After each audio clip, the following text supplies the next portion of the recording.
Hello, everyone. Welcome to the Seven City Shoptalk Sports Show. And as I tell you, hold on, hopefully we get a little bit of a technical difficulty here. We're getting a lot of feedback. Ed, mute your mic. Check. Let me see here. Is that better? There we go. All right. Welcome to the Seven City Shop Talk Sports Show, broadcasting to you live from the beautiful state of Virginia, all over the world. And as you can see, got my co-host here on the horn here with us. Got AB Chat and my man Ed. And this is going to be an interesting show. I can already tell. It's like a bubbling cauldron right now. But typically, whenever we lose a game, sometimes it bees that way, as they would say.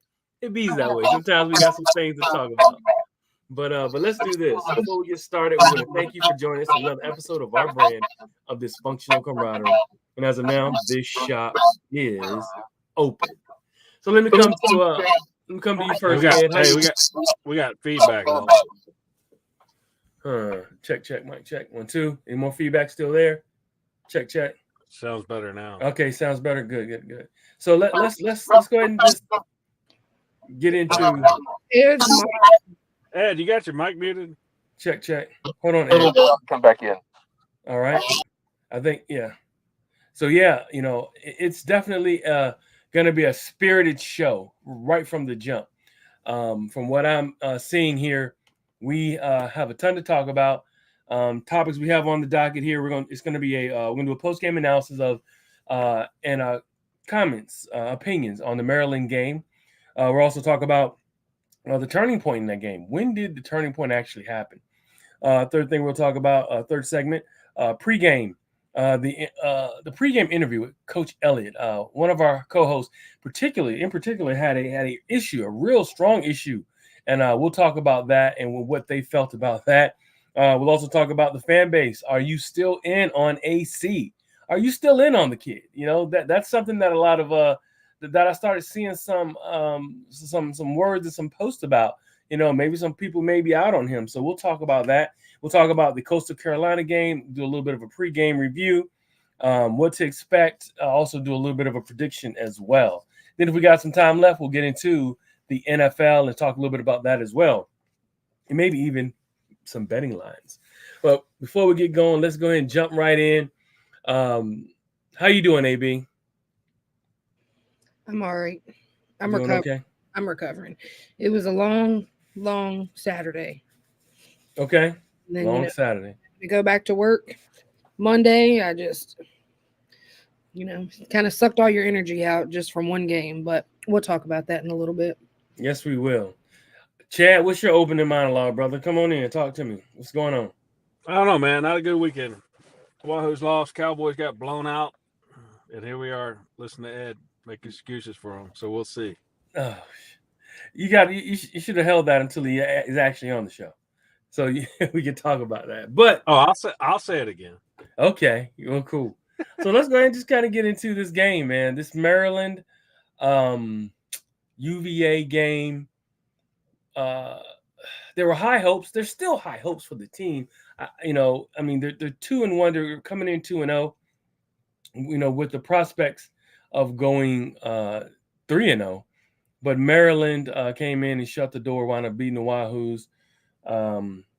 And I really felt like this could have been a little bit of a different conversation we'd be having right now. But Chad, let me speak with you, man. From what you saw, of course, we're all there. What were you seeing in that game? Give me your opinion of watching that game from a first half standpoint. Break it down. First half, second half. Well, I mean, I don't want to answer one of your questions about where did the game turn there, but it seems like we came out, we were doing okay, and then I won't share the answer, but, turnovers killed us. Third down, we were terrible. I mean, defense overall, played okay for what we asked of them, but I really don't want to go into it because I don't want to answer the question that you're going to ask me later, but there was one play in particular that I knew the game was going to be over, but Maryland just, they just did what they did. They ran the ball. Again, defense, but you can't leave our defense on the field all game long and expect them to continue to do what they do.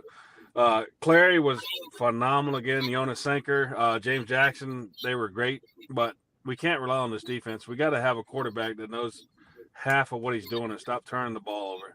But I digress. We'll get into that in a few minutes. But All right. to the next person. You give me your opinion, AB. How did you feel coming in to the game, first half to second half? What's going on, Tony? Thank you for tuning in. I went into the game feeling very positive. I mean, they had adjusted the line, they had adjusted the spread, and I was like, okay, people are seeing what we're seeing. I thought I had to sneeze. But then first half I didn't think was terrible. I still saw a lot of drop passes, some things like that. So even at halftime, I felt like we still had a chance to really blow Maryland away. But then obviously that shifted second half. Hold on, Ed. Can you mute your mic 1 second? Let me see if that's could be a little feedback still coming back in. Go ahead, AB. So I went into the game feeling really good, just felt really positive about the game. They adjusted the line, they adjusted the spread, and I felt like people were seeing what we were seeing with the team.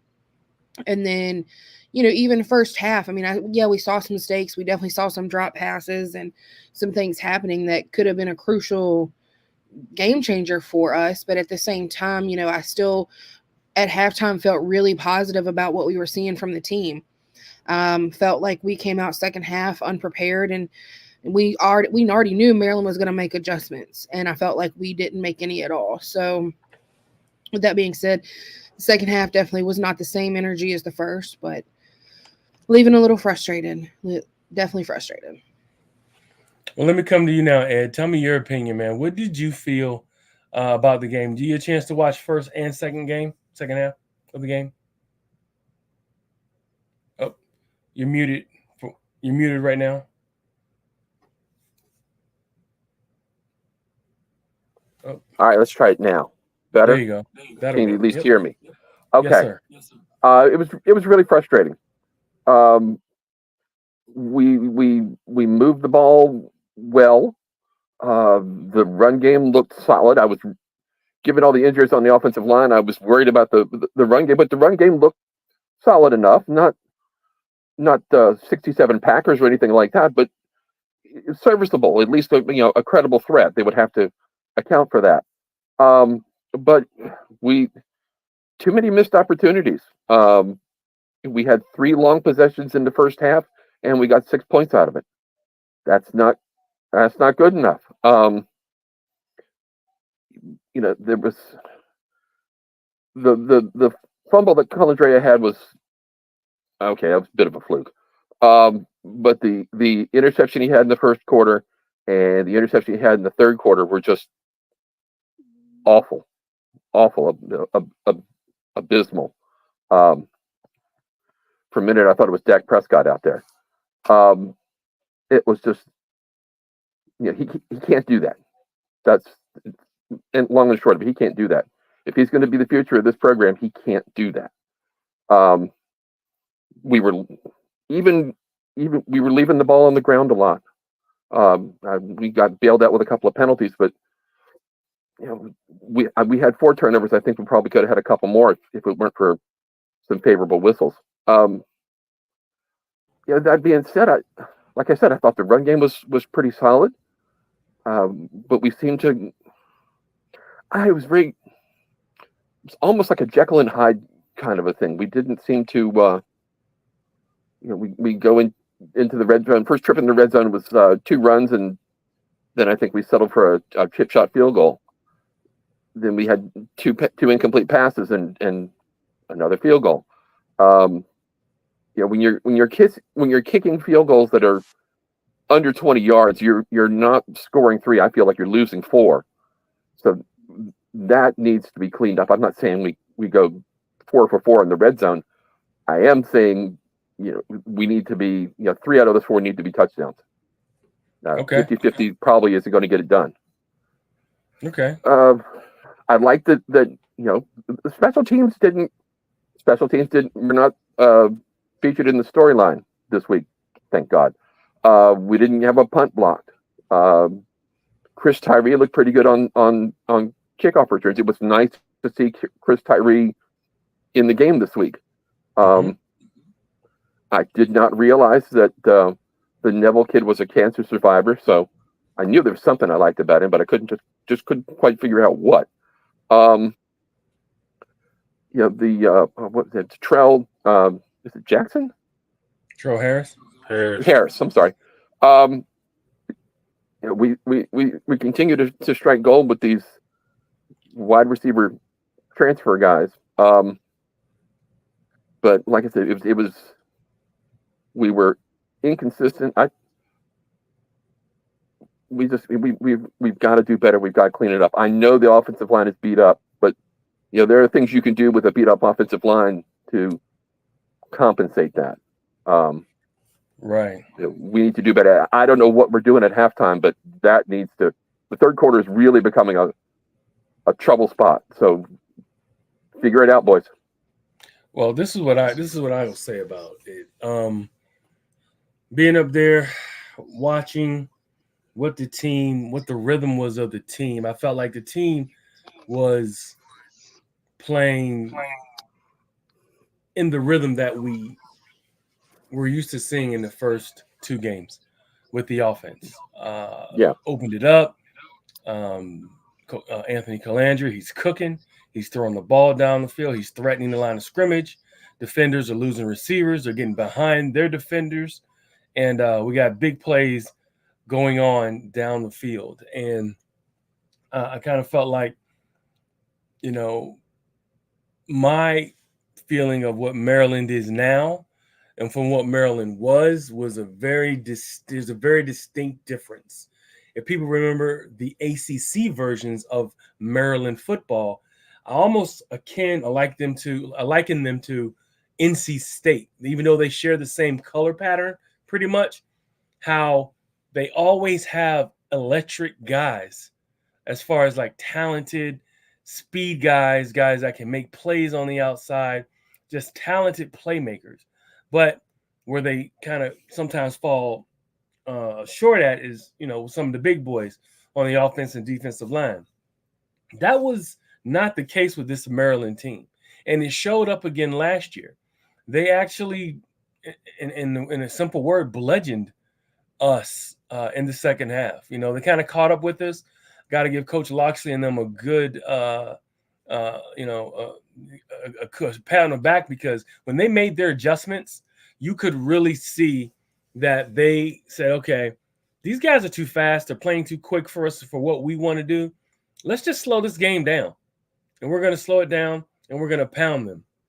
And that's, I think, a proponent from being in the Big Ten and learning and playing in a structure, that is more of a, hey, we're going to have the run. We're going to be physical with you. Our guys are bigger than your guys. We're going to push your guys around. You don't have as many guys. You don't have as many bigger, stronger backups than we do. And we're going to show you why. And that's what I think went on with this team. I think in addition to Calandra making the mistakes, you are correct, Ed. That was a fluke. That one in the red zone where the ball got kicked out and he was scrambling. That was 6. I think if he didn't get that kicked out, I honestly feel if UVA doesn't get that touchdown call back from Malachi's holding when Chris Tyree took that to the house, and Anthony Calandra, let's say we only get 3. That's 10 points in the first half we left on the field. I think, they only scored 7 points at halftime. UVA dominated the first half. If they go in with a 23 to 7 lead, and they come out in the second half, put up a couple more field goals, kind of not necessarily milking the clock, but playing the game so that you're playing to finish the game, long game, you're still being aggressive, getting, some plays down the field, and at least getting another 6 to 10 points, they win that game. I think it's a totally different game. But once those turnovers start happening, just like that, everything can turn at the drop of a hat. And that's what happened with our team. So, the turning point. I'm going to come to you now, Wood. Let's talk about that turning point you were talking about. What was your turning point in the game? And you said, all right, there it goes. I think we got it. There, that's when the game turned on a dime to you. Well, you just said it when Tyree caught the pass and took it up the sideline for a touchdown. And whole belly. That early, huh? Oh, yeah, no doubt about it. Wow. Because like you said, their defense played well the whole game. Mm-hmm. We left them on the field the whole game. But, we got that spark. It's like, oh, here we are. There he is. Touchdown. Tyree is back. Catching the ball, going, 70 yards, 60 yards, whatever it was. Mm-hmm. And then the flag, I said, well, I'm not going to say we're going to lose this game, but that's where it turned for the worst, in my opinion. That was huge. You're absolutely right. Let me come to you, AB. When did it turn for you, in your opinion? Well, it kind of leads into something else, but I think it started before we even took the field. The energy was off before we even took the field. Pre-game nap. And that's another segment we're going to approach. So you think that before the game even kicked off is where it was lost? Yeah, I mean, because you feed off of each other. Coaches and players, they feed off of each other. So, yeah, if you have no energy for a game, you don't think everybody else is going to follow suit? That's interesting. Let me come to you, Ed. When do you think that this game was lost, or this turning point which really spiraled it down? You're muted. I thought it was third quarter. Okay. First half, we didn't play well. We had almost 300 yards of offense and only 6 points to show for it.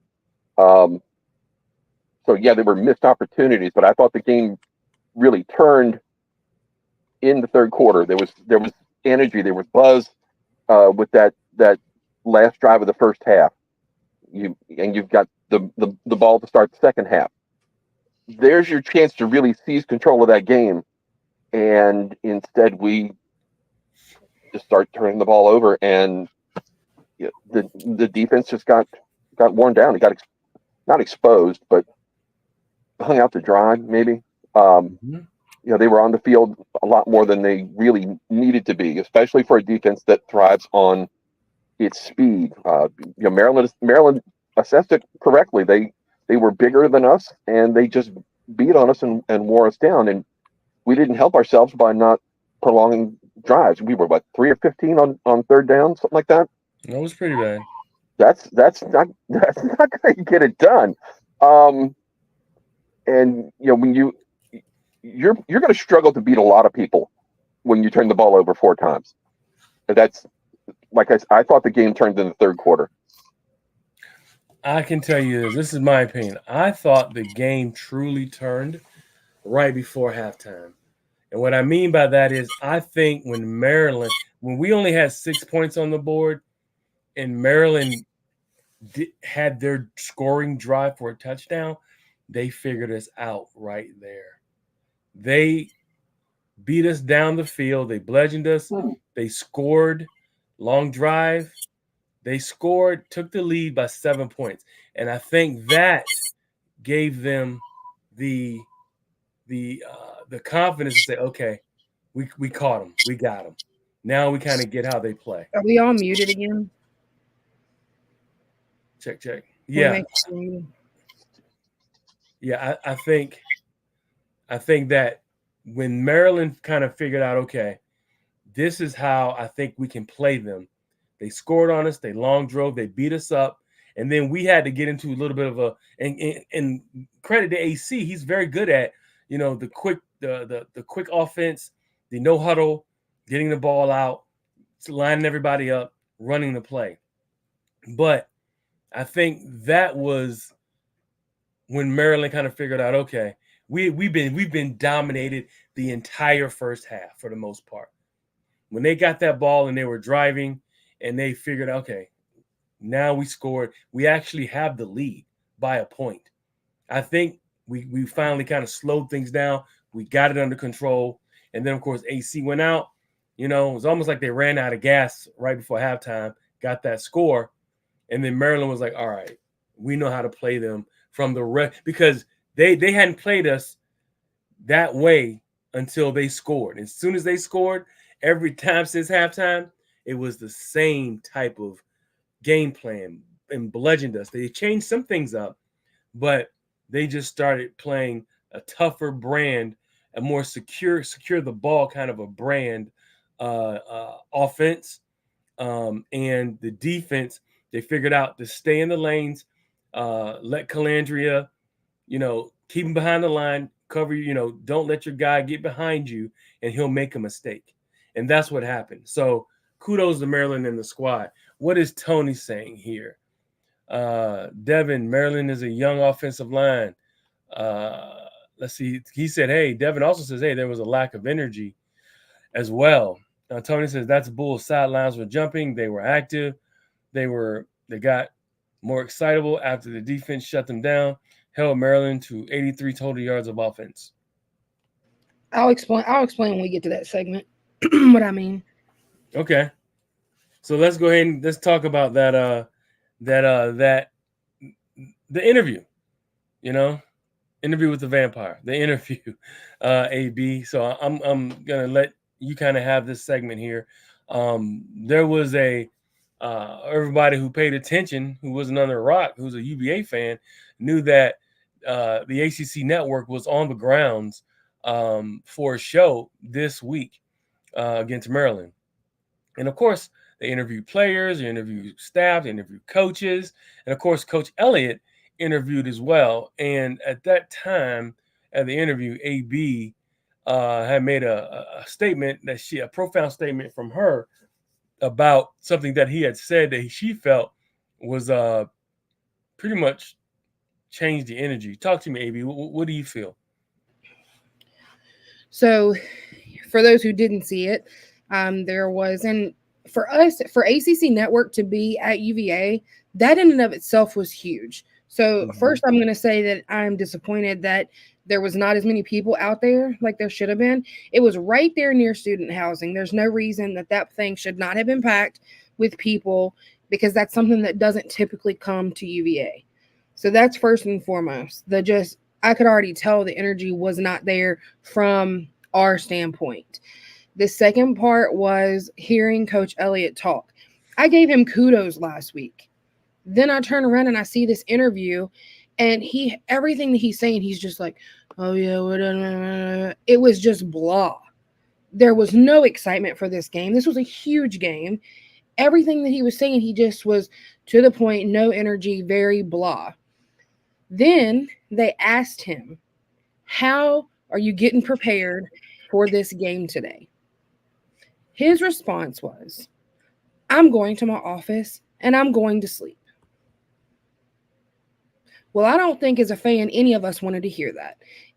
You're playing a Big Ten team and you're talking about going to take a nap. You had all the time in the world to get some sleep last night. You should be up preparing your team, preparing your staff to go out here and play a Big Ten team, not take a freaking nap. That's all I have to say right now. Well, Forrest say that's all I have to say about that subject right now. So I get it. I understand what you're saying, AB. So you feel like even if that's what you were going to do, you shouldn't have said it on the line. And to be honest, I probably think most coaches would have went back to their office to get 40 winks, or 30 winks, whatever. I guess a wink is a minute, right? To get 30 winks. I guess we can probably could Google that, figure out, what, to go back and get a little rest just before the night, because it was a long day for everybody. People got in, game was at 8, tailgates. A lot of people were there at like 9 o'clock in the morning, still 10 o'clock in the morning. So you had people that tailgated all day. You had coaches, you had people, administration, working on campus with the ACC there all day. And then, by the way, we have a game at 8 o'clock, a kickoff at 8 o'clock, which no one got finished with that from a production standpoint till midnight, just about midnight. So, yeah, to to get some rest is not a bad thing to do or to say or to get. I mean, you can't say that. You can do it, but you can't say that. And I get your opinion on that. Let me come to you, Wood. How did you feel about that? And did you have an opinion on that? No, I agree with AB. It didn't really stand out to me as much until she said it, and then I thought back on it. I said, yeah, she's probably right. Even if you, like you just said, if you do it, you don't say it. But again, I mean, she's right. I mean, you got ACC Network pregame show with Eddie Royal and the crew in town, and I don't know in the background what they have 20 people. They did a little football toss for $20,000 or whatever. I mean, you had at least 20, 30 people at most. I mean, that's embarrassing. And then it carried over to the game. I mean, you look in the upper deck, and it's empty. I mean, so that tells you right now we're not buying into what's being sold. Whether you say he's selling it, Elliott's selling it, or whoever, we're just not buying in. And I don't know how that changes. I mean, we were 2-0, and just people aren't there. So, where do you go from here? But again, I didn't like he said it. Now AB pointed it out. It really didn't dawn on me when he actually said it. I kind of laughed at it. But we're 2-0, and you got it. Big Ten old route. It used to be a great rivalry in Maryland, and no one's there. So I really don't know how you turn it around from here, or if you do. To be honest. Let me come to you, Ed. What did you feel about when Coach Elliott made that comment? I really didn't think much about it. I thought it was a lame attempt at a joke and not much more. Okay. All He's right. Well, trying to be, what are you going to do? I'm going to go take a nap. Haha. Not very funny, but I don't think it took all of the air out of the room. Well, now's not a time to be joking. Again, it's a joke. It's not like he said anything about questioning your parentage or anything like that. It was just a joke. It doesn't matter. I don't. Okay, His we're job is on. going to have to agree to disagree then, because I don't think that's not the problem. The problem is for turnover. The team has been a joke since he showed up. I think that's the main problem. I think that just my opinion on some of this is I think from a him running the team standpoint, and he's running out of chances, I guess, to say, hey, my first time coaching. And this is not just for that situation. I'm just saying, just in general. And he's learning how to be a head coach. He's learning on the job. He's trying to figure out right things to say, right things to do. Of course, by a lot of our analysis with him, he's done a pretty bad job, or had a miserable, but not without circumstance of what has went on with the program out of his control. I'll say this, just my personality, as far as me as a coach, I don't know if I would have said it in that atmosphere or in that environment. I don't think that's a lot of things like that. I don't know if I would put out for public consumption, because we already are kind of, on a little bit of an edge with him. So maybe I wouldn't have, but I understand your side as well, Ed, is a joke, but he may not have much more room to joke. You know what I mean? He may not have much. He's his own worst enemy right now. Right. Look at Peggy. She's chiming in. She's saying maybe he has the wrong coordinators. Okay. All right. That's it. Disagree on 50% of that anyway. Okay. Well, that's a great question. Good job, Peggy. Very good job. Let me come to you, Wood. Coordinators. I mean, I know you're kind of out on Des Kitchens, on the offensive side. How do you think the coordinators are doing so far at this point? In your opinion. I mean, John Rudd has done a great job. I mean, there's no question about that.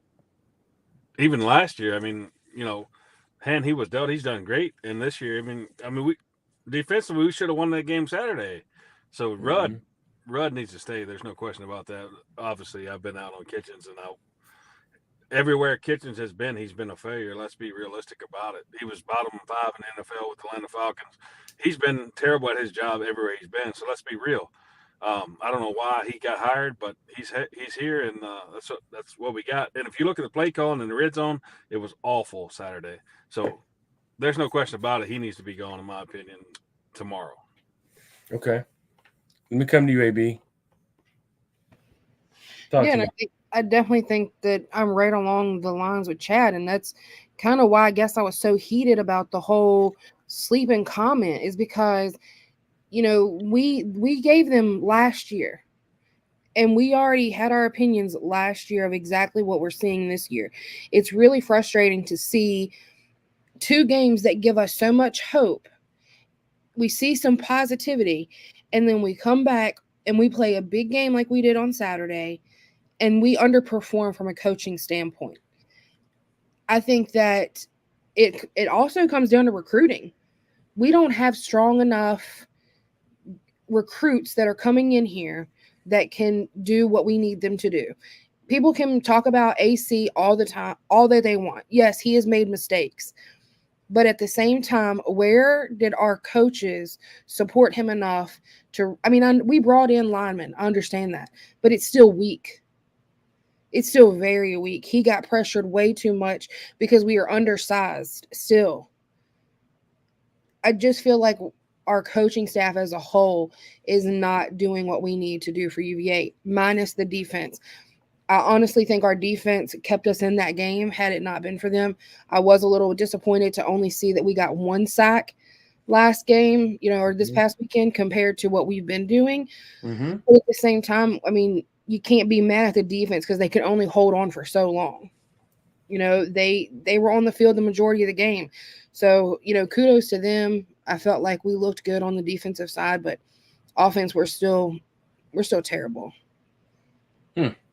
With good athletes. Let me say that. We got good athletes, but we still are terrible. Let me come to you, Ed. Give me your opinion. I'm in agreement with Chad on the coordinators aspect of things. Coach Rudd's not the problem. Coach Rudd did a hell of a job with somebody else's player and put out a lights out defense. So he's shown you time and again that given the talent he can really turn out a quality unit. Des Catchings, I didn't really follow him that much in the NFL. Atlanta has underperformed for years. They underperformed before he got there. They're still somewhat disappointing. What the really troubling part for me is we don't seem to learn. We keep as I said earlier, the third quarter is becoming a problem. Now, if we come out and we take that possession down the field and score, it's a totally different ball game. I feel like, but we turn the ball over, they come down to score, they take the lead, and we weren't competitive after that. Shutout offensively in the second half. What was it? 5 first downs in the second half, something like that. We didn't look like we had a plan in the second half, and that's on the coordinator. That's on and if the coordinator's not getting it done, that's on the head coach. In the Raiders game on Sunday, there was a photo that went viral where the Raiders head coach is in this guy's face, and the offense had a dramatic turnaround after that picture. So you can if the guy's not getting it done, you can say, okay, listen, this is either you fix this or I'm going to fix it. And if you're not willing to make that change, then it's probably best that both of you move along. So, if it's one unit that's holding us back, fix it. If you're not going to fix it, we're gonna struggle the rest of the year. There's problems on the offensive line. You got 3 guys out for the year at this point, and we're not even 4 games in. we still got a lot of football left to play, and there are things you can do to compensate for that. But to this point, I haven't seen an indication from Coach Catchings to make those changes to have that creativity. When Bill Musgrave was the offensive coordinator back in the early 2000s, we couldn't run the football to save our souls, but we became a really good screen team. The screen offense for us was absolutely deadly. If you can get 5 yards on a screen, that's the same thing as 5 yards on a run. Maybe not, you'll lose some style points, but there are ways to work around a beat up offensive line. But I'm not seeing it. Well, hook and ladder, Ed. The old hook and ladder. Listen, if it works, the idea is to score more points than the other guy. No points for style. So, if we do it with trickeration, fine. I'm totally fine with that. If we can do it with 3 yards in a cloud of dust, I'm fine with that. I like winning. I'm not worried so much about the how. Well, this is what I can say about it. I think creativity. Give me a mute if you would. Got some feedback. Well, this is what I can say. I can say that I think creativity is something that we have been lacking some. I think the creativity that is on this team is an individual. It's not necessarily within the offense. So screens, some more draws possibly.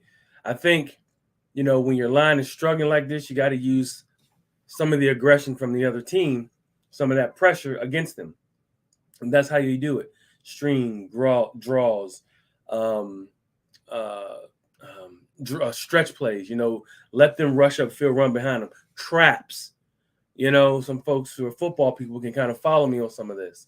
I think with Calandria's legs, and we kind of saw a little bit of that the first 2 games with him being able to boogie and wiggle around like he does, getting guys open in the end zone. That is one of the toughest things to try to cover is when you're down by the end zone, you got a mobile quarterback.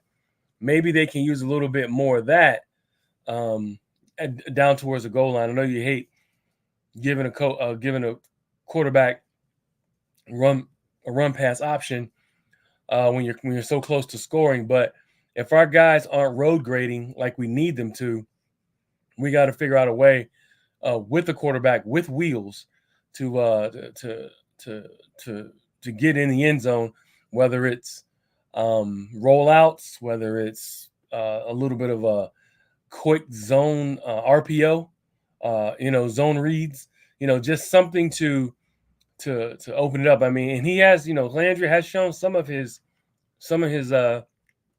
creativity, but that's based off of his talent. And maybe broken plays can't be your offense, though. What was that? Broken plays can't be your offense. No, not at all, not at all. But I mean, we have talented receivers. Yes, that's absolutely. One thing. That's one thing I can tell you. We have talented tight ends. I am delighted. As much as I love Sackett Wood, I am delighted that we have some talent, some multiple. Quite frankly, we have 4 highly talented ACC tight ends. I'm not saying that all of them are pros, but I can tell you all of them can run routes. All of them can catch the ball. I think most of them are decent blockers. One of them is a pretty good blocker. And 3 of them at least are of the hybrid type. So what you're saying is that we have great athletes. However, we don't have coaches who can utilize their strengths on the offense. They're either unable or unwilling to modify their scheme to fit the talent they have. I don't know if they're doing. I think they're trying. I think it's just. But how? I didn't. I think that's where I get frustrated because I say it's poor coaching, poor coaching, poor coaching. And I'm tired of saying poor coaching because at the end of the day, you don't coach the way you did going into halftime and you come out and you coach the way you did second half. That coaching was last year's freaking coaching. It was worse than what we've seen the whole year. 2 games I felt were very strong, felt like they could be a little bit better. And then third game, we decide we want to just revert back to last year's bullshit. Like, it's the same old, same old. Let's just keep running Kobe pace up the middle. Let's just keep doing the same thing over and over again. Let's keep Calandria. Let's just try to run him again here. Oh, let's throw a deep pass down to Tyree. It's the same thing over and over and over again. I got something. This is what I want to see. Okay. We have 4 tight ends. I just talked about the tight ends. Oh, you're not going back to the 4 tight end offense again, are you? Oh no. I need to see that. Or 3 tight ends. It's either a 13. They call it a 13 formation. 13 set. To be jazzy, I could say a 14 set. There's no receivers. 13 set means 1 running back, 3 tight ends, 1 wide receiver. And because you have a Neville, because you have Sackett Woods, and you have Twitty, Dakota Twitty, you got 3 guys. You know, number one, you can line them up in line. Okay, force linebackers up on them, force safeties up on them. Okay, and start bludgeoning a team that wants to try to put pressure on you. Tight ends always help the offensive line. Quarterback's best friend. Pass catching tight end, pass catching running back. But if we have those 3 tight ends and the other young man, can't remember his name. Oh, Quiddy, Neville, Sackett. What's the 4th one? And he's a graduate transfer too, and he has, and he's a tough guy too. You know, we start using more of the tight ends. We can be as explosive as far as getting the ball, helping with some of the blocking screens. Ennis. Okay, Ennis. Thank you, Peggy. Very good. Very good. So what receiver are you taking off the field to do that? I'm taking all of them except Malachi. Malachi is the best run blocking receiver we got. I think we can change our identity some and not necessarily, you play football, Wood. We're catching. We need to start giving. You know what I mean? We need to start you can't run the ball in the third quarter if you're down by 2 touchdowns. No, I'm saying we start with some of this. I think you got a mobile quarterback. You put in some of your athletic pass catching and decently run blocking tight ends. One of the better run blocking receivers in the ACC, and you start running the ball with that skill set, with those talented guys. And then when we want to pass the ball to those tight ends, they got extra linebackers out there. They got extra defensive linemen. They're going to have to try to match up with those tight ends who can run. Neville, so we're taking Tyree and Harris out of the game? I think so, yeah. For right now, to try to establish some more of the running game, for sure. Now, that doesn't mean that's what we're gonna live and die with it. But I think to stabilize what we need to do for the offensive line until we can get healthy, put some extra those extra talented tight ends out there. I think it'd be something to use as far as a red zone package. If we can have the Grady ones, we can certainly have a 14 package or 13 and Malachi. Again, there's stuff you can do off of that, but right. I haven't seen the inclination to do that, and that's okay. I can't do this, but I can do that. You can do quick hitter stuff. You can do all sorts of things, but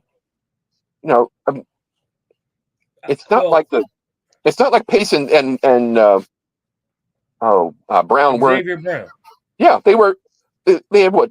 I think they each had 11 carries and about 40 yards. I mean, he ran great. Yeah, but they were effective, and I'm thinking, okay, this is great. We're just gonna run straight at them and stop it if you can. And we didn't do that. Well, I Just think that you lack of put activity, switching it up. I think putting that kind of a personnel set out there with those guys who can all catch, they're bigger bodies. Yeah. They can. I think they're decent run blockers for being tight ends, and they're all outside of Twitty. They're all tenured, highly tenured guys with Sage Ennis. There you go, Sage. It's Neville and it's Sackett. Okay, you get those three guys out there. They're decent blockers. They all can get down the field and catch, but you're gonna have safeties rolling up in the box. That means you're gonna have a big guy on a little guy. Let's start doing some pushing and not catching as much. And then they say, okay, fine. They're beating up our safeties. They put in a package where they bring in some linebackers. They start running three linebackers and a stand-up guy. All of a sudden, you got to put them in coverage, and our guys are running past them. You know what I mean? That's some of the creativity that I want to see. Then you sneak in, you sneak into Dakota Twitty, right? You sneak him in there. And then all of a sudden, who has a true wide receiver skill set? He's blowing by linebackers, blowing by some safeties, in the ACC, because he's really a true wide receiver, just in a tight end body. And then you got Malachi, who a lot of times when you run those sets, you're going to have to man him up on an island with somebody, because they're going to bring people in the box to try to stop that run.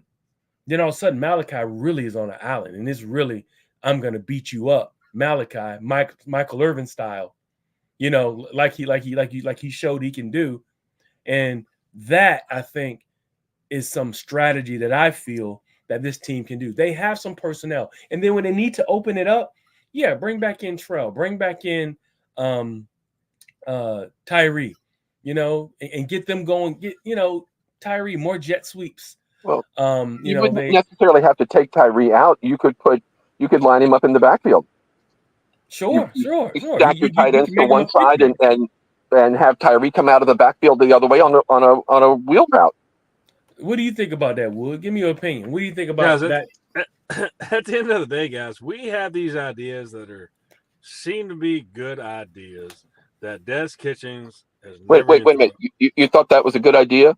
He's never even thought about it. But at the end of the day, you got to have, if we're consistently being outcoached in the third quarter, every time at halftime, after halftime, we get our ass beat after halftime, that comes down to coaching.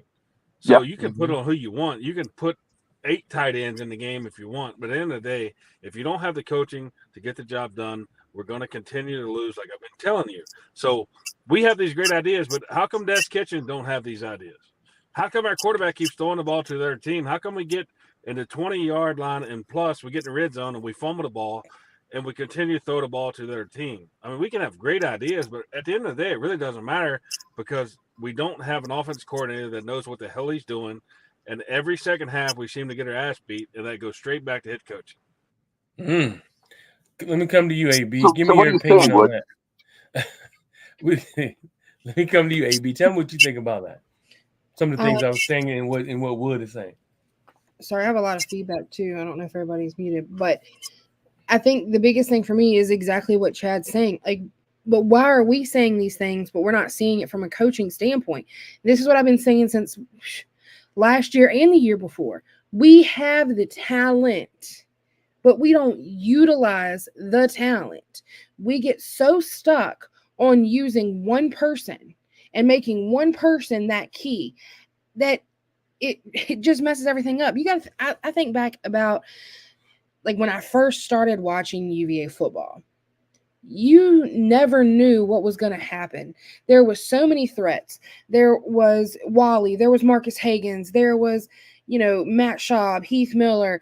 There was never a singular guy that you could say we focused on. It was a cohesive offensive play calling that utilized the talent that we had to win games. Did we win them all? No. But we absolutely utilized what we had to make it happen, or at least be dang near close. I feel like every single game I've watched this year, it's either running. If the running doesn't work, we throw it long. where did our little short screens go? Where did our playbook go? Because that can't be all we can do. There's no way. Okay, that's more creativity, more stability. Like Wood says, who else can fly a kite? Get some information in to Coach Kitchens. You know, um, and viewers and listeners, if you guys are out there, throw some ideas, throw it in the chat. Let's see, we'll see what we can come up with. How But about we just replace him? what was that? Number one, just replace him. Just get rid of it. If All in favor, say aye. Okay, now wait a minute. I have a question. I'll put it to the group. Let's play a what if here. Let's say you go to the head coach. Let's say Carla goes to Tony tomorrow and says, this offensive coordinator is it's not working. He needs to go.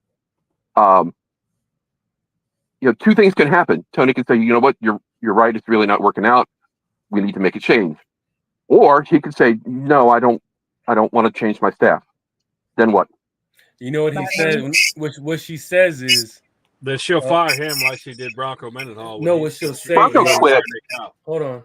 Bronco didn't quit bullshit. He wouldn't quit. fire Nick Howell. The bullshit. He was the coach one day. He was not the coach the next. That's called quitting. She tried to make him fire Nick He quit. Howell. He was let go. They gave him the opportunity to leave the way he did to save face. Because she didn't want to make him. He wouldn't make a change on his staff, and he quit. He did not quit. He was fired because he wouldn't fire Nick Howell. You're full of shit. So are you. I don't know. I think what I understood is he wanted to make a change. Those are his friends and family that are on the staff. They're really like his family. He didn't want to make the change. He decided to resign. It wasn't like, she totally fired him. She asked him to make changes on his staff. It happens every year where offensive coordinators, defensive coordinators are changed. And if a head coach, wants to retain his job, and that's not just in football, that's everyday corporate jobs here and there. We got to make a change, and then if he doesn't want to make a change, then, where are you supposed to be at? What I was going to say about it is Carla would say, we got to make a change with Dez, or we got to make a change with the offense. What I would say is, Tony, you're going to have to start calling the plays. That's your bread and butter. That's why we like bringing you here, because of your history. So your job now, I want you to call plays. Oh, I'll get some good feedback. Ed, can you hold on for a second? Is that you? Can you mute it for a minute? Yeah, I would say I need you to start calling the plays. This is why we got you. This is what we want to see. Okay?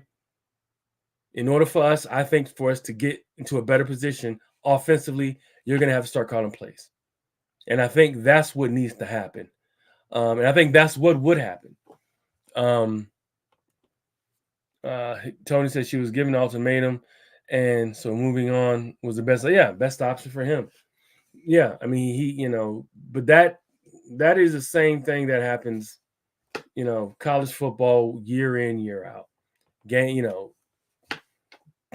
get, the leaders, the heads, the whatever is asking, can we please make a change? Can we make a change on some of this?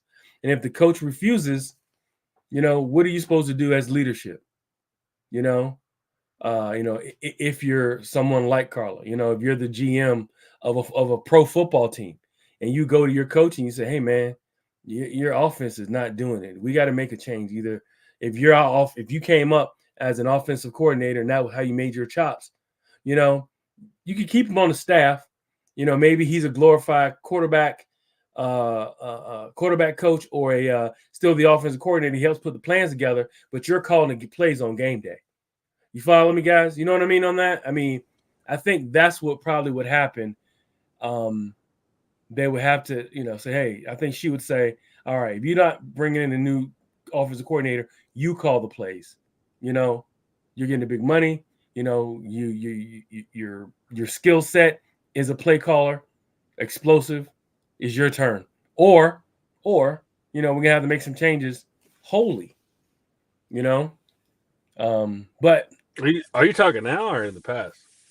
I think just in general, I mean, based on where he is right now, he's, things don't get much better. I mean, they had 2 good games of offense. Calandra, they had 2 good games. This game, for a half, it wasn't good. But if things don't get better and things continue to progress down the way that they are, yeah, GMs and ADs, they come to coaches every day, every week, every year. We got to make a change in your staff, or we got to change something in your staff. And I think with him, he would probably, be asked to take over the play calling, and because if you're gonna go, either you're gonna go or everybody's gonna go, and we're gonna, and you put it on you. I think that's probably what would happen. But yeah, what is Peggy saying? She says coaching matters. Look at Signet. Okay, yeah, coaching absolutely does matter for sure. I hope they can get 6 wins this year. Okay, that's right. That's what we're all aiming for. But as we said last week, this game's going to be huge. Let's get into the scores. I mean, we're right spicy right now. We're like a hot spicy burrito right now. I'm fuming over here. Yeah. It's like a room of sore-tailed cats. I mean, this is what it's about. It's about expression. It's about, what we do. It's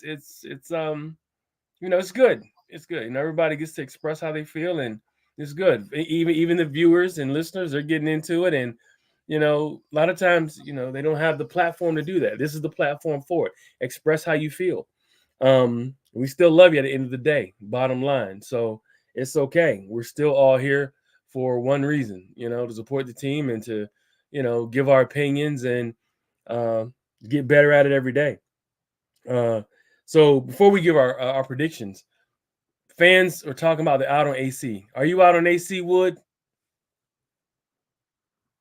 And come to you first about this subject. Are you out on AC? There's been a big buzz about people complaining about AC from a macro standpoint. The first time I've seen it in a while.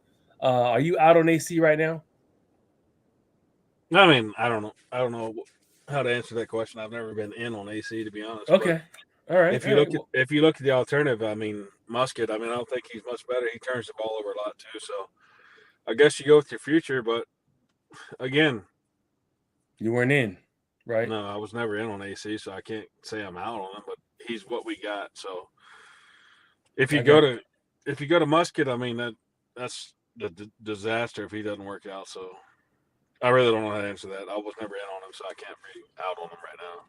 Okay. Let me come to you, AB. I love the kid. I do. I mean, when I see him, I just see so much potential. I have believed in the kid since last year. And I'm gonna stay in with him. And I think that the reason I say that is because I still see so many things that we could do coaching wise that make him so much stronger. I feel like AC is really trying. I think he's trying to be a leader. I think that he's trying to set the tone and be that leader. He's trying to make things happen. And by doing so, he's making mistakes. And that's okay, like, in a sense. It's not that, in the sense that we lose a game, but it's a good thing that he has that demeanor of wanting to make things happen with what he has. Right. I think if he had a better line, I think if he had better support and play calling and a coach and an offensive coach, I think he would look so much better than what he does. We've seen what he can do. Yeah. Yeah. Like I said, creativity comes from him. Let me come to you, Ed. What did you, are you out on the kid or are you still with him? No, he's there. The reasons for picking him are still there. It's not that it's not whether he can or he can't. He needs to make better decisions. He can't do that if he's on the bench. Everybody was screaming last year that he's going to transfer. I think if you bench him, you may find yourself to be proven correct. Maybe you didn't intend to, but I think you'll find he's going to have other options. He needs to make better decisions, and that's coaching. I'm not saying bench him, but when he does one of these boneheaded interceptions, run Musket in there for a series and just bring your sophomore down and say, listen, we believe in you, but right now you're making decisions that are hurting the team. It's not. We appreciate the hero ball. It's fun to watch, but it's really not helping the team. You're putting us on the short side of the field, and it's I'll like I said, I'll spot him the fumble, but those 2 interceptions were just awful. You can't do that, and he needs to understand that. If it's not being explained to him sufficiently, then playing time is always a good way to get somebody's attention. I think he's got the message. I just think that he needs to just buckle down just a little bit more with some of that decision making. He has the propensity to double back. When he's scrambling, he just needs to throw it away. That's the one thing that I think he can. That little fire drill he had in, what was it, the third quarter? Yeah, and he's So- doing this. so He had Ed one in the said- first half. Ed said don't bench him, but bench him. Well, there's a difference between. Okay, Chad, I'm gonna talk slow so you can get this. I'm not saying don't bench bench him, him and bring him, but finish. bench him.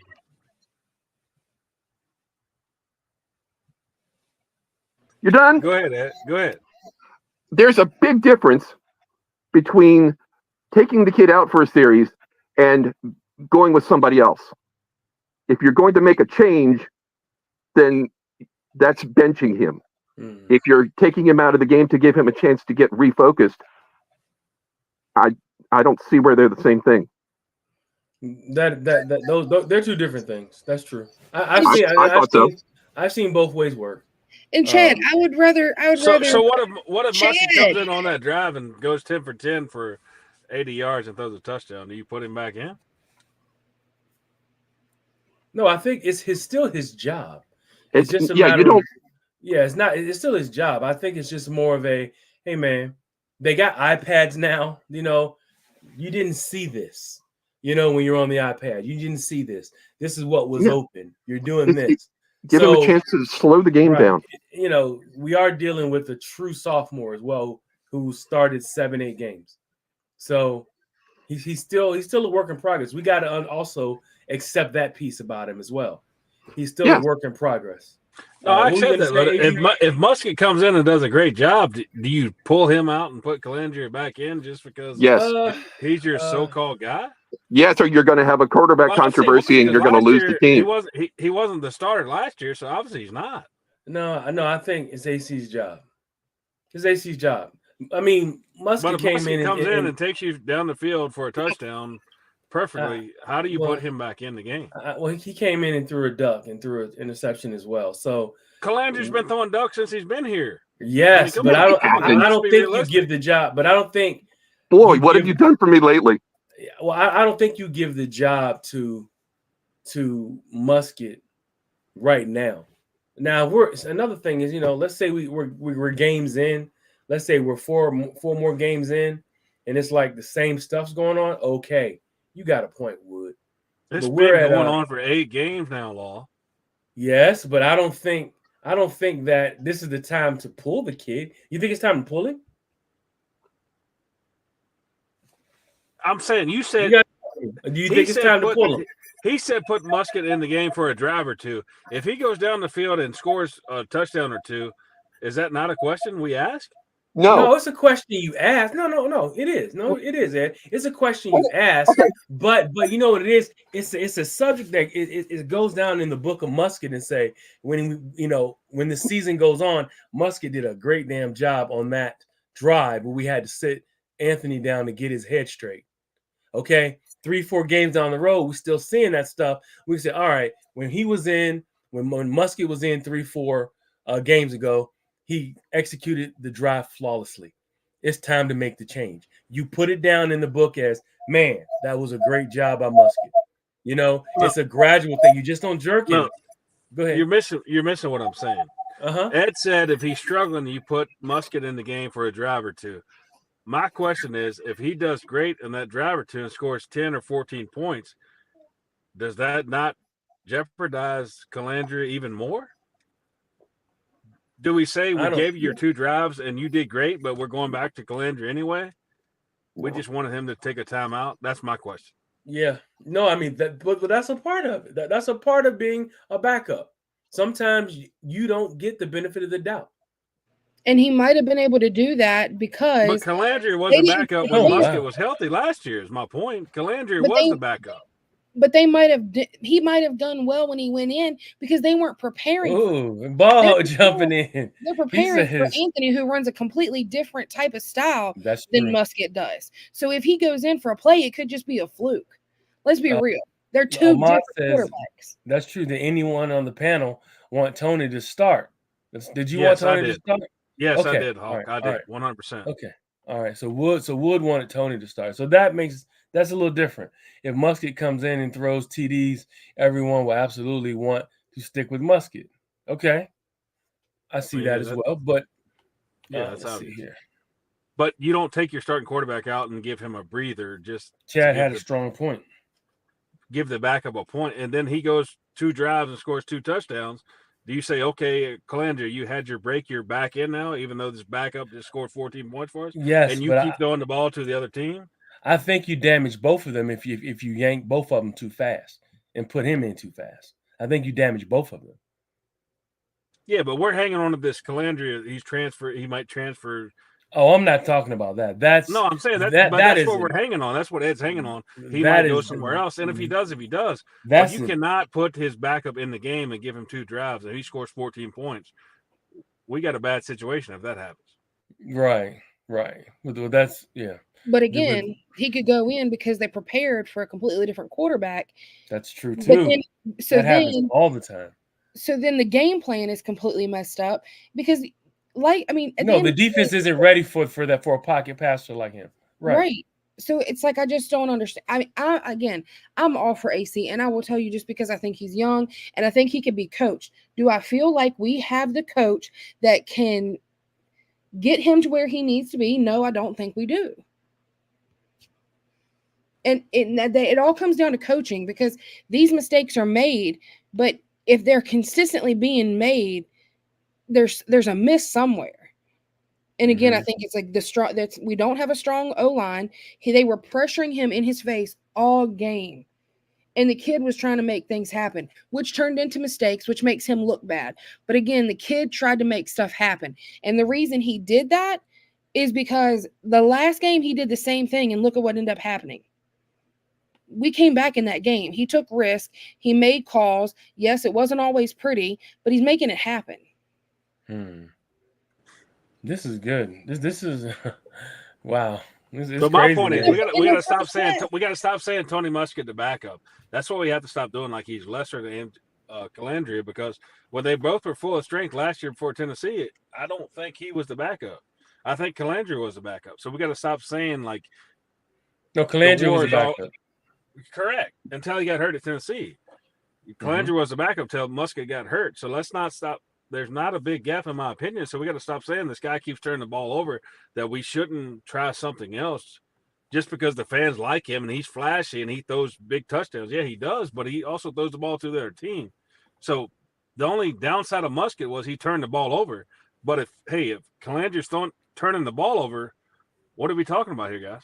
But Tony did the same thing. He went in for a play at Richmond and what did he do? He turned it over. So I understand that, but we've seen this consistently from Calandria. He's turning the ball over. Yes, he's flashy, he's young, he's all that. But last year, he wasn't the starter. Musket was. And that's why Musket got pulled. Didn't he have the same issue?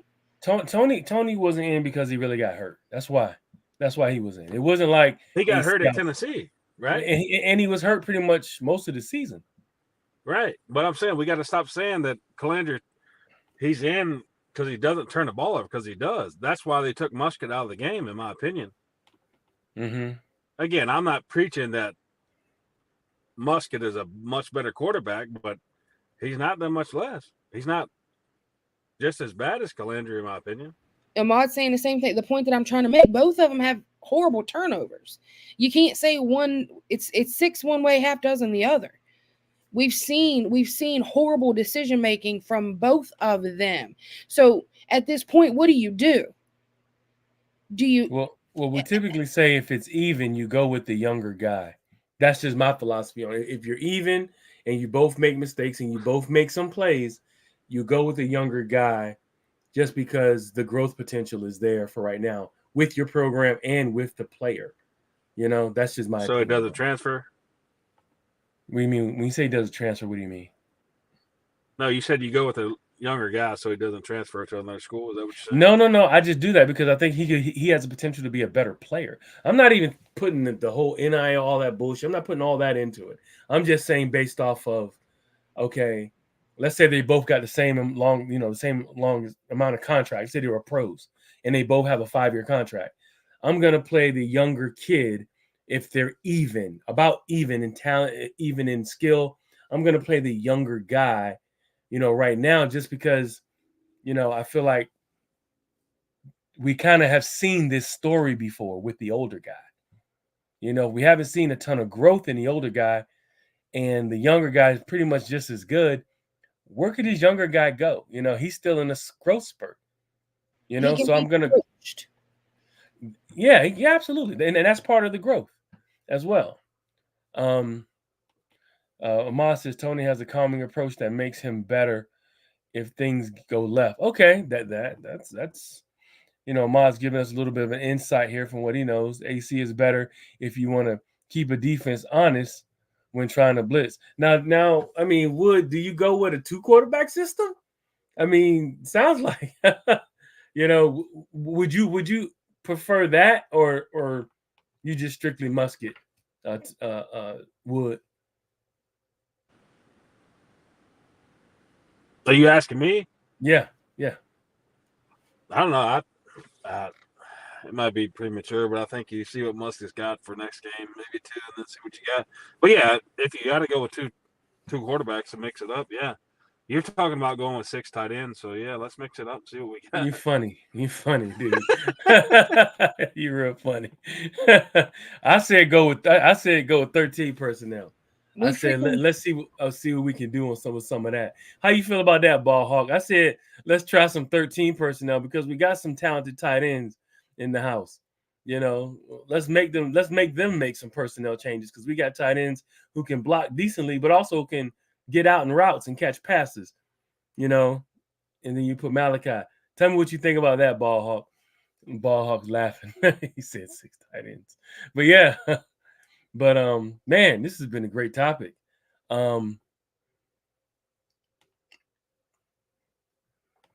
He says not on the field. He said 13's goal line. Well, I'm thinking, you go 3 tight ends, and not necessarily saying 13 is you're lining them up in typically goal line formations either. I'm saying some guys are lining up somewhat of a wing. You still got Malachi split out, but you make the other team have to make adjustments to your multifaceted, multi-talented tight ends. Those guys are so hard to cover if they have the skill set to do both. That's why I say that. Put an extra tight end on the field, or 2. And I like to see what can happen. Ethan's saying, how about some Wildcat? You pretty much got a Wildcat. He's just little, What I'm saying is if they start putting tight ends, they start putting linebackers on some of the tight ends that I believe can get open, like a Twitty. Neville has Musket, shown he can get Calandry, open. and the Wildcat. Well, that's 2 slow white boys in the Wildcat. Well, yeah, that's what Ethan was asking about. That I don't think that'll work. But they actually kind of run a little some of that with the running quarterback with him. In the field, they need to stay in base. Okay, that's Ball Hawk's opinion. He said when they're in they need to stay in base. Okay. But this is great conversation, man. Let's get to the predictions right away. Neville is good. Okay. Dakota Twitty I think is special. Yeah, Neville is good. I think Dakota Twitty special. I think said Twitty Stacky. last year, and we didn't even play him last year. Yeah, I think we can put Sackett out there as well. I think you're starting to make people. Yeah, that's what I'm saying. You got a tight end room, some really good guys, man. But let's get into some predictions. Some score predictions for this game coming up. What was it 2:00 in Myrtle Beach? Do you travel to the game with them, Ball Hawk, or are you going to do it from remote? Because I've seen some commentators do the game remotely. Yeah. Okay, so he's traveling with the team. He said, yeah, 2 p.m. Yep. Okay. They're going to be down there at Myrtle Beach on the teal turf with the Chanticleers. Let's go ahead and get this prediction going. Prediction segment. I'm going to come right to you, Ed. Damn it, I was afraid of that. Give me your prediction. Honestly, I'm not trying to duck the question. I really don't have any idea, because right now I know what I think we're capable of, and I'm not seeing that. We can argue about the reasons until we're all blue in the face. It's a results oriented business. If you're not producing, they're going to find somebody else, whether you're the player or the coach. So, I think a month ago, I know I felt, and I thought I was not alone in this, but okay. AC was the future, and I knew, because of his, at least what we've seen of his playing style to this point, he takes chances. He tends to fall back on what he knows, and that's scramble around and try to make a play. The kid's ridiculously athletic. He can make all kinds of throws, but none of that does us any good if he's turning the ball over and short circuiting possessions. If Musket was better, I think Musket would be out there. The two quarterback system, no. That's just asking for trouble.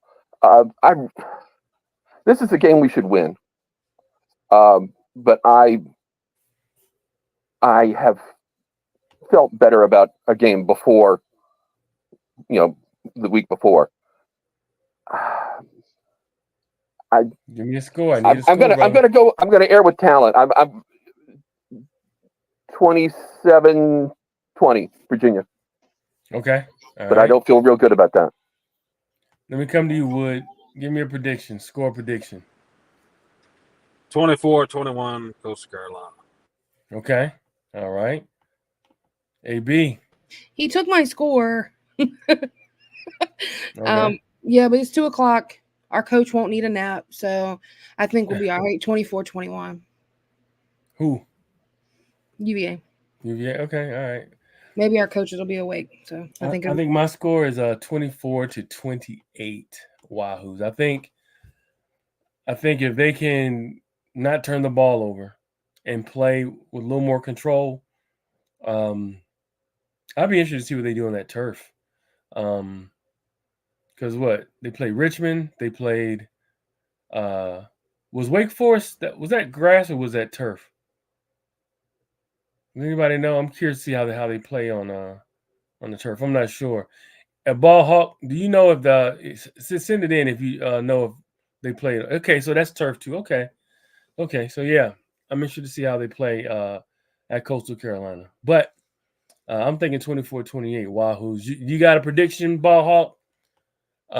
Ethan's prediction is 27-17 Coastal. Okay. But yeah, this is gonna be interesting.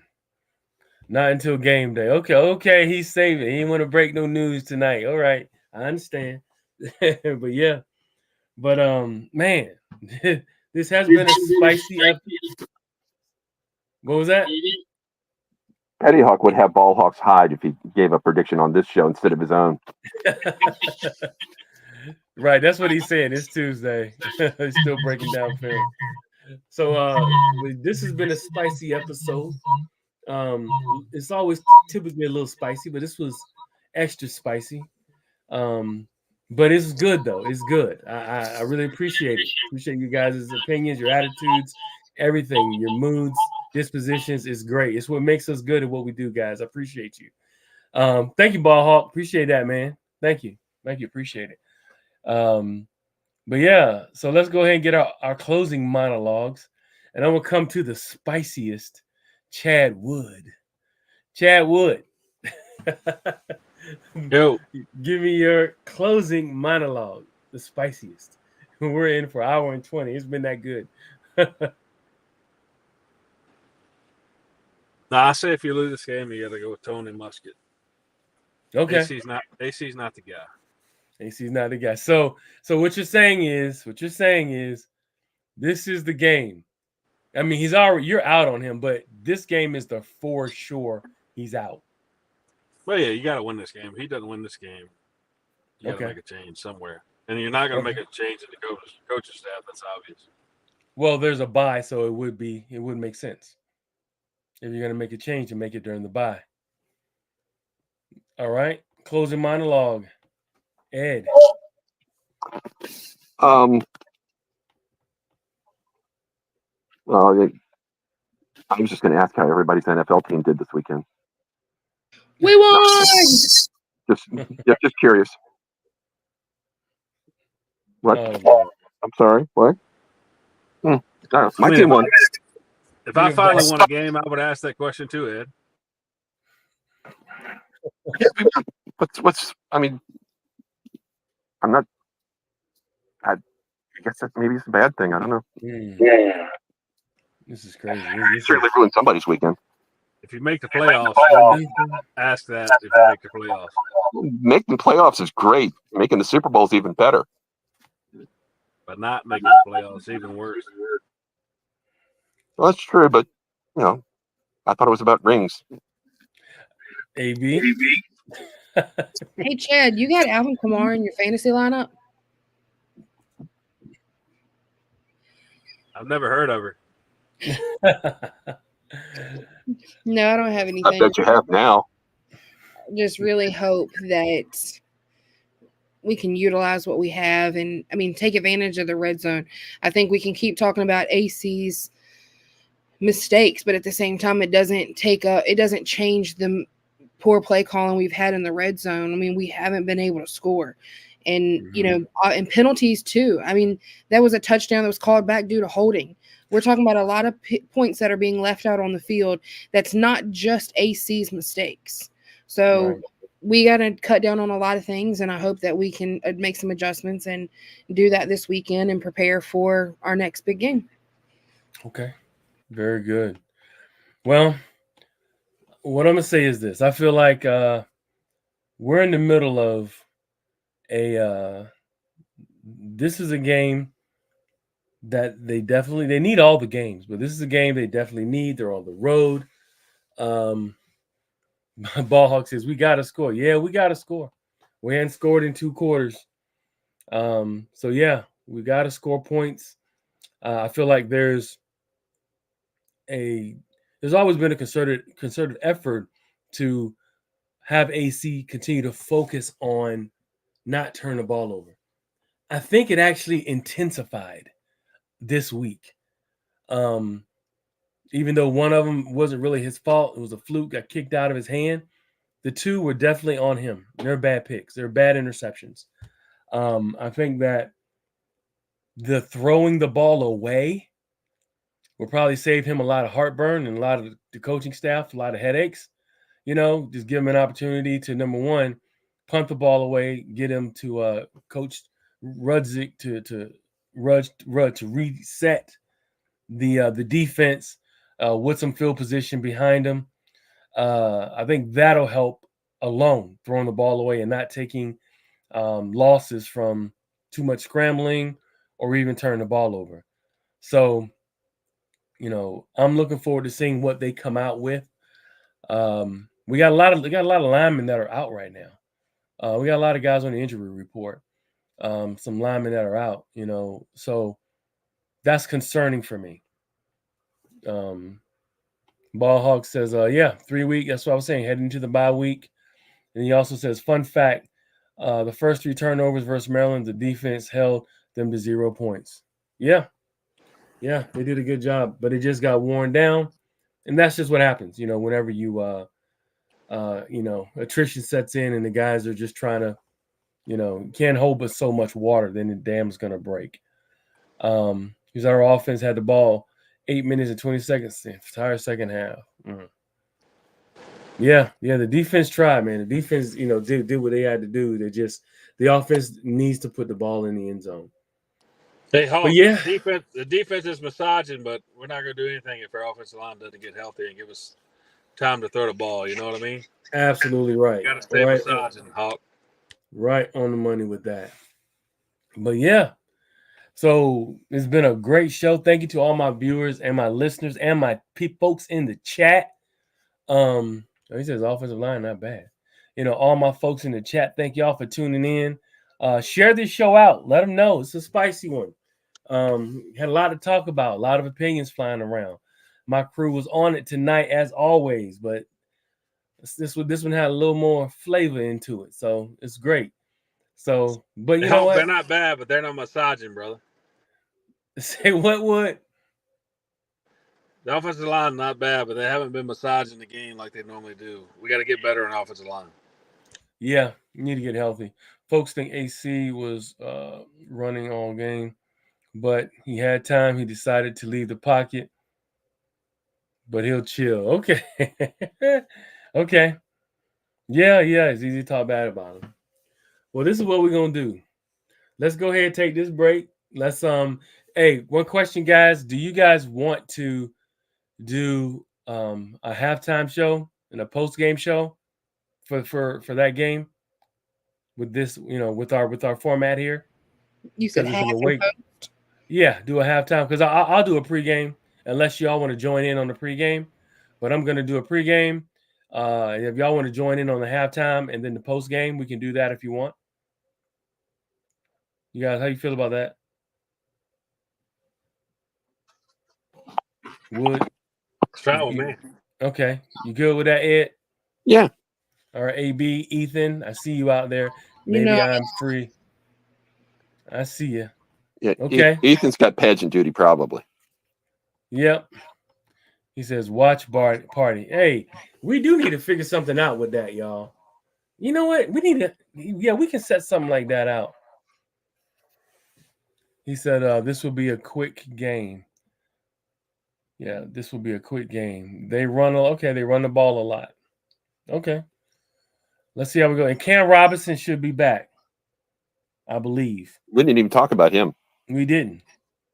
Huge not having him. So they did good without having him.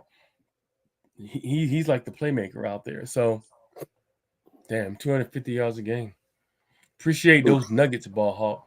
Which, I mean, we can manage that defense if our offense can stay on the field a little bit longer than they did. But you keep putting the defense right back out there, 3 and out, and they're right back out there. They're going to get worn down. It's going to be hard to cover. So we really need our offense to be able to make plays. That's right. At least flip the field. At least give some time to flip the field, and hopefully the offense can stop, sputtering, and at least get some field goals up. Got a decent kicker now, and let's keep this thing running, keep this thing rolling. But thank you, everybody, for hanging out there, hanging out with us, and contributing. We can't do this without you guys. We do this for you guys. So this has been a great show. Hour and 30 minutes on the horn. Ball scored TDs. I got you, man. They need to score TDs. Yeah, man. Yeah, give us a quick shout out if you can on the air. Say, hey, I was just on the line talking with one of my groups, And this is what I was talking about. So Ball go hawk for ahead. offensive coordinator. Yeah. You know yeah. I'm on it. You know I'm on it. His AB's on it. That's right. That's right. So yeah. Let us know you're thinking about it. Say something on the air, brother. But we gotta thank all of you for paying attention and watching 7 City Shop Talk Sports. As you heard the team, we will be doing halftime, post game. I'll be doing a pregame on the show as well. We'll pull up some stats and some maybe we can get some a little footage. Maybe if you want to get on Ball Hawk, talk a little bit as well. We can do that. But thank y'all. And this is it. This is the linchpin game before the bye. And now the bye will be here. Let's see if we can be 3-0. But thanks a lot. And I will be back at y'all this Saturday. Wahoo wah. Thank you guys. We love you. Have a great week.